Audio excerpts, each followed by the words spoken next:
বলে না মন আমার নাস্তা না বুত বাড়ি নে বারাসায়। আসসালামু আলাইকুম, ঈদ মোবারক। কেমন আছেন? আশা করি সবাই ভালো আছেন। শুরু থেকে ঘুরতে দিকে নিয়ে আসলাম। ফাইনালি গরুটা কিনে ফিরলাম। দেখুন আমাদের গরুটা কত সুন্দর লম্বা, ছোটোখাটো করে গেছি, আল্লাহ হুকুম করেছে তাই।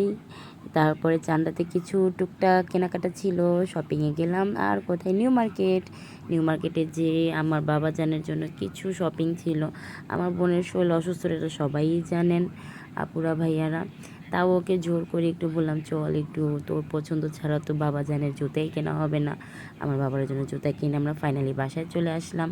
চলে এসে আর কি করব, এত সুন্দর করে দেখি ভাগ্নি আসছে, ভাগ্নিকে দিয়ে মেহেন্দি বললাম। আল্লাহ হাফেজ।